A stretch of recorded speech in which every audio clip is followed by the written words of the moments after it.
Hello বন্ধুরা, good morning. আমি মিতা। নতুন একটা ব্লগে তোমাদের সবাইকে স্বাগত জানাই। আজ হচ্ছে বৃহস্পতিবার আর এখন বাজে সকাল 5টা। আজকের ব্লগটা আমি এখন থেকে শুরু করছি তোমাদের সবাইকে সাথে নিয়ে। গরম পড়তে না পড়তেই আমি কিন্তু সমস্ত কিছু চেঞ্জ করে দিয়েছি। সমস্ত কিছু বলতে এই যে ঘুম থেকে ওঠা, তারপরে কাজের ধরনগুলো সমস্তটাই। তো এখন কিন্তু ঘুম থেকে খুব সকালেই উঠে পড়ছি। জানো তো, যত সকালে উঠবে তত তাড়াতাড়ি কাজ হয়ে যাবে। আর সকালের দিকটা কিন্তু একটু একটু গরম কম পড়ে, বেলার দিকটা কিন্তু বেশি গরম পড়ে। আর রোদও এত উঠে যায় বেলার দিকে যে একদমই কাজ করা যায় না। আর আজকে সকালেই প্রথমেই কিন্তু একটা বাড়তি কাজ নিয়ে বসেছি। এই কাজটা কিন্তু রোজ থাকে না, তবে মাঝে মধ্যেই থাকে।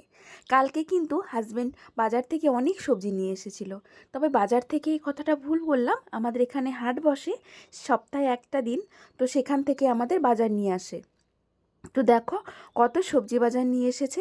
ও কিন্তু এক সপ্তাহের বাজার একদিনেই নিয়ে এসেছে। আর এগুলো কিন্তু সমস্ত কিছু আমি গুছিয়ে ফ্রিজে রেখে দেব।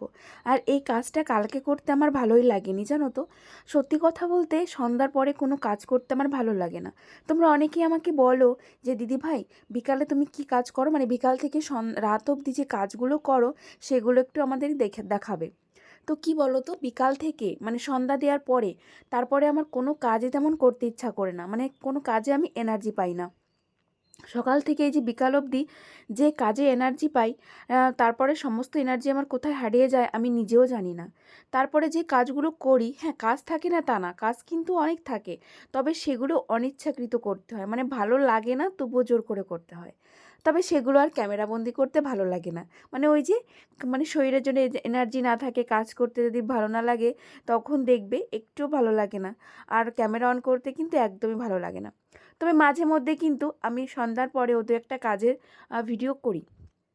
তো তেমন একটা কাজ তো থাকে না সন্ধ্যার পরে, সেই জন্য আমি ওই সন্ধ্যা অবধি দেখবে বেশি ভিডিও করি।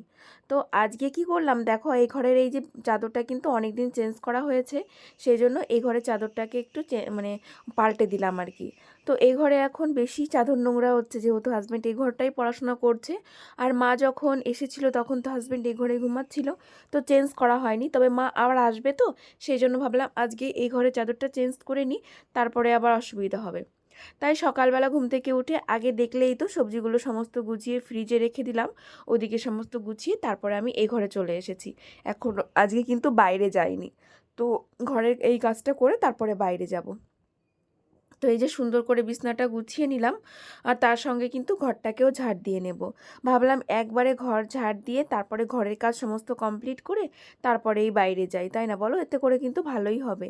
আজকে যেহেতু বৃহস্পতিবার, আমার কিন্তু কাজের চাপটাও বেশি রয়েছে। তো সেই জন্যই কিন্তু আমি ভাবলাম আগে ঘরটাকে একবারে কমপ্লিট করে নিয়ে তারপরে বাইরে করব। বৃহস্পতিবার মানেই কিন্তু আমাদের এই যে কাজের চাপটা একটু বেশিই থাকে, বিশেষ করে বাড়ির বউদের। প্রত্যেকটা বাড়ির বউ কিন্তু বৃহস্পতিবারে এই যে ঘর মুছে সুন্দর করে পরিপাটি হয়েই তারপরে কিন্তু পুজো দেয়। এতে করে কিন্তু মা লক্ষ্মী সন্তুষ্ট হয়। আমার তো ভীষণ ভালো লাগে। আমি কিন্তু বিয়ের আগেও দেখতাম মাকে এত সুন্দর করে মানে পুজো দিতে। তখন আমাদের ঘর মানে মাটির ঘর তো, এবার সেটা মা লেপতো, তারপরে সুন্দর করে সমস্ত কিছু পরিষ্কার করে তারপরে কিন্তু মা পুজো করতো। আর মাও কিন্তু পাঁচালিও পড়তো, দেখতাম এই বৃহস্পতিবার করে। কিন্তু আমার আর সেটা পড়া হয়ে ওঠে না। কেন কি পাঁচালিটা আমার নেই জানো, কিনলে পরে হয়তো পড়তাম। আমি শুনেছি বাড়িতে লক্ষ্মী মাকে যদি সন্তুষ্ট করা যায় তাহলে সেই বাড়িতে কিন্তু লক্ষ্মীশ্রী ফুটে ওঠে। তবে জানি না আমি কতটা মা লক্ষ্মীকে সন্তুষ্ট করতে পারছি বা পেরেছি। তবে একটা কথা তোমাদেরকে বলতে চাই, আমি যখন এ বাড়িতে বউ হয়ে এসেছিলাম 5 বছর আগে, তখন কিন্তু এই বাড়িটার অবস্থাটা এরকম ছিল না, জানো তো। হয়তো আমি খুব একটা যে বাড়ির উন্নত করতে পেরেছি বা খুব একটা টাকা পয়সা জোগাড় করতে পেরেছি সেটাও নয়। তবে কি বলো তো, এই বাড়ির যে পরিবেশটা ছিল সেটা কিন্তু আমি একটু চেঞ্জ করে নিয়েছি। কি করে চেঞ্জ করলাম বলো তো?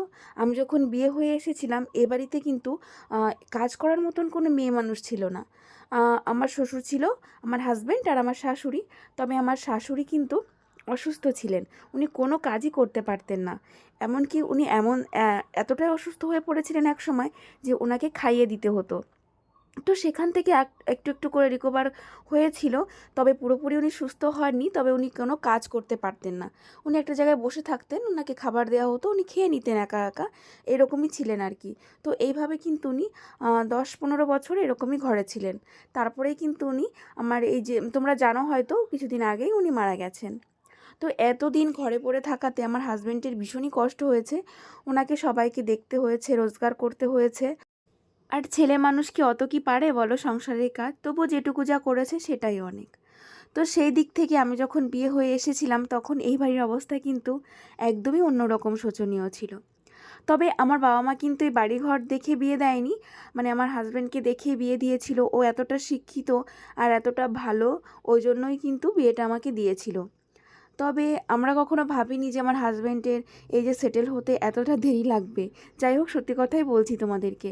তো এখন এতটা দেরি হচ্ছে, ওই জন্যই কিন্তু আমরা একটু খুবই খারাপ অবস্থায় রয়েছি। তবে জানি না ভগবান এরকমভাবে কতদিন আমাদের রাখবে। তো যাই হোক, কাজের ব্যাপার এখন আমি আসছি না, আমি আসছি সংসারের ব্যাপারে। তো সেখান থেকে আমি বিয়ে হয়ে আসার পর থেকে একটু একটু করে এই যে ঘর বাড়ি গুছিয়ে সমস্ত কিছু সাজিয়ে গুছিয়ে করি বলেই আমার বাড়িতে কিন্তু অনেকটাই লক্ষ্মীশ্রী ফুটে এসেছে। যদি আমার বাড়িতে কেউ আসে না, তখন কিন্তু আমার অনেক প্রশংসা করে। আগে তো অনেক করতো, এখন যেহেতু অনেক দিন হয়ে গেছে সেই জন্য একটু কমই করে এখন, মানে অনেক কম হয়ে গেছে সেই প্রশংসাটা। তবে আগে যখন আমার বাড়িতে কেউ আসতো বিয়ের পর, তখন কিন্তু সবাই খুব প্রশংসা করতো, বলতো যে তুমি বাড়ির ভোলটাই পাল্টে দিয়েছো, বাড়িটাকে অন্যরকম করে দিয়েছো, ঘরগুলো কত সুন্দর সাজিয়ে রাখো, এই সব আর কি বলতো। তো সেটা খুব ভালো লাগতো। তো সেইভাবেই মনে হয় আমি একটু লক্ষ্মীমন্ত বউ হয়ে কিন্তু বাড়ির লক্ষ্মীছিরি ফিরিয়ে আনতে পেরেছি। আর সেই কারণেই কিন্তু আমার মেয়ে হয়েছে। তোমরা ভাবছো মানে বুঝতে পারলাম না। মানে কি হচ্ছে বলো তো, মা লক্ষ্মী স্বয়ং আমার মেয়ে রূপে আমার বাড়িতে এসেছে। এটাই আমি মনে করি জানো। মেয়েরা সত্যিই মা লক্ষ্মীর রূপ জানো। যার প্রথম মেয়ে আছে না দেখবে, সে সত্যিই ভাগ্যবতী হয়। তো আমার তো সেটা মনে হয়। আর আমার মেয়ে মা লক্ষ্মী রূপেই কিন্তু আমার বাড়িতে এসেছে। যাই হোক, তোমাদের সঙ্গে কিন্তু অনেক গল্প করে ফেললাম। আর এই দেখো, আজকে বৃহস্পতিবার বলে কিন্তু আমি শাড়িটাও পরে নিয়েছি। তবে প্রত্যেকটা বৃহস্পতিবারই ভাবি আমি কিন্তু শাড়ি পরবো, তবে ওই যে কাজের চাপে না মাঝে মাঝে স্কিপ করে যেতে হয়। তবে আজকে কিন্তু দুটো কাজ আমার একসঙ্গে হয়ে যাবে, মেয়েকে নিয়ে স্কুলেও যাওয়া হয়ে যাবে, আবার পুজোটাও দেওয়া হয়ে যাবে যেহেতু বৃহস্পতিবার। আর সেই জন্য শাড়িটা পরে নিলাম, আবার মেয়েকে নিয়ে স্কুলেও যেতে হবে। সেই জন্য তাড়াহুড়া করে কিন্তু সমস্ত কাজগুলো সকালের মধ্যেই কমপ্লিট করে নিয়েছি। তারপরে আবার মেয়েকে নিয়ে ছুটতে হবে স্কুলে। এখন তো আমার একটা নতুন চাকরি শুরু হয়েছে, তবে এখানে রোজ না গেলেও চলবে। যেদিন দেখবো কাজ করে উঠতে পারছি না, সেদিন কিন্তু আমি যাব না। তো যাই হোক, এখন এই যে পুজো দিতে বসে পড়েছি, আর মাম্মামকেও তুলিনি এখনও, পুজোটা দিয়েই একবারে তুলবো। কেন বলো তো, এখন যদি আগেই মাম্মামকে তুলে ফেলি ও অনেকটা ঘ্যান ঘ্যান করবে, আমাকে কিন্তু পুজো দিতে দেবে না। সেই জন্য ভাবলাম একবারে সমস্ত কাজ শেষ করে তারপরে গিয়ে মাম্মামকে তুলে একবারে রেডি করে তারপরে স্কুলে চলে যাব। ডলি রায় কমেন্ট করেছো, বলেছো দি ভাই তুমি কি আমাকে ভুলে গেছো? না বুনু, একদমই ভুলে যায়নি, বরঞ্চ তুমি আমাকে ভুলে গেছো। কেন বলো তো, তুমি আমাকে কিন্তু কমেন্ট করো না। জানি না তুমি আমার ভিডিও দেখো কি না, তবে তুমি কিন্তু আমাকে কমেন্ট একদমই করো না। সেই জন্য তোমার কথা বলা হয় না, তবে তোমার কথা কিন্তু আমি একদমই ভুলিনি। আর আমি ভালো আছি গো। আর দেবযানী, তুমি কমেন্টস করেছো, প্রথমেই তোমাকে সরি বলে নিচ্ছি যে তোমাকে আমি দেবলীনা বলে ফেলেছি। জানি না মানে কি একটা ভাবছিলাম, হয়তো ভাবতে ভাবতে তোমাকে দেবলীনা বলে ফেলেছি। তো যাই হোক, দেবযানী আর দেবলীনা কিন্তু একই রকম। তো তুমি আমার কাছে জানতে চেয়েছিলে যে আমার ঘরের যে সমস্ত জিনিসপত্রগুলো আছে সেগুলো কি আমার বাবার বাড়ি থেকেই দিয়েছে। হ্যাঁ গো, এইগুলো সমস্তটাই আমার বাবার বাড়ি থেকেই দিয়েছে বিয়ের সময়। আর এই যে আমি কিন্তু কিন্তু পুজো দিতেও বসে পড়েছি। তবে বৃহস্পতিবারে পুজো দিতে গেলে না একটা জিনিসকে আমি খুব মিস করি, সেটা হচ্ছে লক্ষ্মীর ঘট। জানো তো, লক্ষ্মীর ঘট না থাকলে বৃহস্পতিবারে পুজো পুজো মনেই হয় না। তবে এই লক্ষ্মীর ঘরটা কিন্তু আমার পাতা ছিল। ওই যে তোমাদেরকে একদিন বললাম না যে মাম্মাম খুব বিরক্ত করতো, ওই ঘর থেকে জল ফেলে দিত, ফুল পাতা নিয়ে ফেলে দিত। তো সেই কারণে আমি না ঘরটা তুলে দিয়েছিলাম। তো তোমাদের কাছে তো এর আগে জিজ্ঞাসা করেছিলাম আমি যে কোনো বৃহস্পতিবারে কি ঘরটা পাততে পারবো। তোমরা আমাকে বললে না, লক্ষ্মী পুজোর দিনই তুমি ঘরটা পেতে নিও। তবে এবারে তো আমি লক্ষ্মী পুজো করতে পারিনি, যেহেতু আমার শাশুড়িমা মারা গেছিলেন, 1 বছর হয়নি সেই জন্য। তো সেই জন্য ওই যে আমাকে আবার একটা বছর অপেক্ষা করতে হবে, পরের বার লক্ষ্মী পুজোর সময় তারপরে এই ঘরটা আমি পাতবো। তো সেই জন্য না ভীষণ মানে ফাঁকা ফাঁকা লাগে ঘরটা, জানো তো, মানে ঠাকুর ঘরটা আর কি কেমন কেমন লাগে জানো। তো এইদিকে দেখো এরপরে পুজো দেওয়ার পরে কিন্তু অনেকটা টাইম পরেই তোমাদের সামনে এসেছি। কেন কি পুজো দেওয়ার পরে তারপরে মাম্মামকে নিয়ে স্কুলে গেছিলাম, স্কুল থেকে বাড়িতে এসে খাওয়া দাওয়া করে তারপরে একটু বসেছিলাম, তারপরে আবার দুপুরে কাজে লেগে পড়েছি। এদিকে মাম্মাম খেলাধুলো করছে আর এদিকে আমি কিন্তু রান্নার সমস্ত কিছু গুছিয়ে রেখে দিলাম আর কি। আজকে হচ্ছে ওই মানে মাছ কিছু রান্না করব না, নিরামিষ টাইপের সব কিছু রান্না করব। ভালো লাগে না এই গরমে মাছ খেতে, তারপরে মাছ নিয়ে এলে না একটা আলাদাই ঝামেলা থাকে, সেটাকে কাটো ধাও। ওই জন্য বললাম থাক আজকে আর মাছ আনতে হবে না, এগুলোই করে নিই। আর এখন আমি বসেছি তরমুজ কাটতে। মেয়ে তরমুজ খাবে, কালকে ওর বাবা বাজার থেকে নিয়ে এসেছিল, তো মেয়েকে এখন একটু তরমুজ কেটে দিচ্ছি। আর ওর বাবা বাড়িতে নেই বলে আমি অল্প একটু এখন তরমুজ কাটবো, কেন কি কাটা ফল রেখে দিতে নেই। তারপর বাড়িতে এলে আমি কিন্তু একটুখানি এখান থেকে হাজব্যান্ডকেও কেটে দেবো। আর পম্পি রায় তুমি কমেন্টস করেছো, বলেছো কি তোমার বাড়ি কোথায়? তো আমার বাড়ি হচ্ছে নদিয়ার বগুলাতে। তুমি কি চেনো? তুমি যদি চিনে থাকো তাহলে অবশ্যই কমেন্টে জানিও। আর দেখো রোদের কি অবস্থা, দেখেছো? সকালে না এগুলো আমি নেড়ে দিলাম আর এর মধ্যে কিন্তু সমস্ত কিছু শুকিয়ে কড়কড়া হয়ে গেছে আর কি। একদমই সত্যি কথা বলতে কড়কড় করছে এগুলো তোলার সময়, জানো তো। তো যাই হোক আমি এখন এগুলোকে তুলে ঘরে রেখে দেব, কেন কি এরপরে এগুলো রোদে রেখে দিলে না এগুলো একদম জ্বলে পুড়ে যাবে মনে হচ্ছে। তো সেই জন্য এগুলো তাড়াতাড়ি করে আবার ঘরে নিয়ে রেখে দিলাম, এরপর রান্নাটাও করতে হবে। তো এখন রান্নাও বসিয়ে দিয়েছি। আর এই রোদে মাম্মামকে বাইরে নিয়ে না স্নান করানো যাচ্ছে না, জানো। মায়ের মানে বাইরে যে কলপাটটা রয়েছে যেখানে মাম্মামকে স্নান করাই, সেখানে প্রচুর পরিমাণে রোদ রয়েছে। তাই বললাম মাম্মাম তুমি ঘরেই খেলা করো, আর একটু রোদ কমে নিক তারপরে তোমাকে স্নান করিয়ে দেবো। সে বেলা হোক অসুবিধা নেই, কিন্তু এত রোদে ওকে স্নান করানো যাবে না, বাইরে বের করা যাবে না। সেই জন্য একটু লেট করেই মাম্মামকে স্নান করাবো। আর এই যে দেখো আমি এখানে ভাজা বসিয়ে দিয়েছি। এখানে হচ্ছে লাউয়ের যে মানে ছালটা হয় না, সেই ছাল দিয়ে আলু দিয়ে আর পেঁয়াজ দিয়ে একটু ভাজা করছি। এটা খেতে কিন্তু ব্যাপক টেস্টি হয়, তোমরা শুধু একবার খেয়ে দেখবে।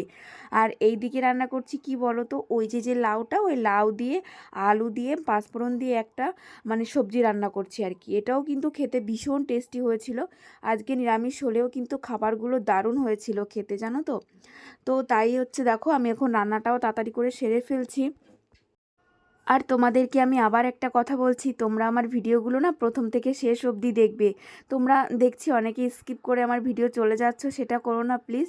যেই ভিডিওটা শুরু করো না কেন একটু কষ্ট করে পুরোটা দেখবে, দেখে তারপরে বেরিয়ে যেও প্লিজ। তোমাদের কাছে এই অনুরোধটাই আমার শুধু রয়েছে, যে আমার ভিডিওগুলো তোমরা প্রথম থেকে শেষ অবধি দেখো।